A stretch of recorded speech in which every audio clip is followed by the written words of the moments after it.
riot ng ilang kabataan sa bahaging ito ng Marcos Highway dito po sa Antipolo City gabi nitong Sabado. Sa gitna mismo ng kalsada, nakitang naghabulan at nagresbakan ang mga sangkot, bitbit ang ilang patalim at pamalo. Ayon sa mga otoridad, karamihan sa mga sangkot ay menor de edad. Arestado naman po ng pulisya ang isang lalaking 32 anyos na nakitang may bitbit na isang palakol. Ayon sa isang saksi, nadamay sa riot ang ilang tinamaang bahay at residente. Yung mga kabataan din dito sa amin, nagsilabasan na kasi nga may mga may mga lumilipad na bato ang lalaki pong bato.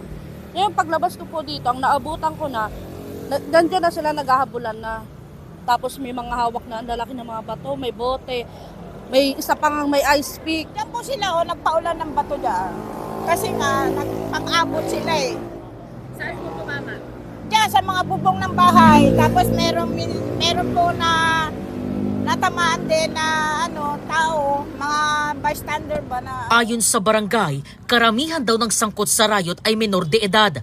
Ayon naman sa misis ng lalaking unang nakitang may hawak ng palakol, dumepensa lang aniya ang kanyang mister sa mga kabataang nanugod sa kanilang lugar. Ngayon, marami naman po nakakita ng testigo na mga kabataan po ay tumawid. Meron po sila mga tubo, may 29, tsaka meron din pong 2x2. Yung palakol na po yun na na-viral po, na hawak po ng asawa ko, yun ay hindi po kanya. Dala po yun ng mga nasasangkot na mga sumugod dito sa amin na ng bato, na bigla na lang nabato sa amin sa lugar na to. Hinuli ng Antipolo Police ang mga sangkot sa riot, kabilang ang naunang lalaking may hawak ng palakol. Naharap siya sa reklamong alarm and scandal. Galing sa kalaban yun. Tapos? Bitawan sa sobrang takbo. Kinuha ko, inabol ko rin sila.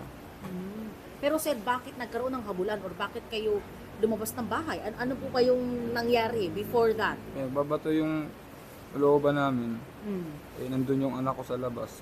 Kumuntik tamaan yung anak ko, tinamaan naman yung kapatid ko. Palakot lang. Yung?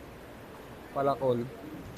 Pinalaya naman ang mga hinuling menor de edad matapos makuna ng pahayag sa istasyon. Mula po rito sa Antipolo City, EJ Gomez, GMA News.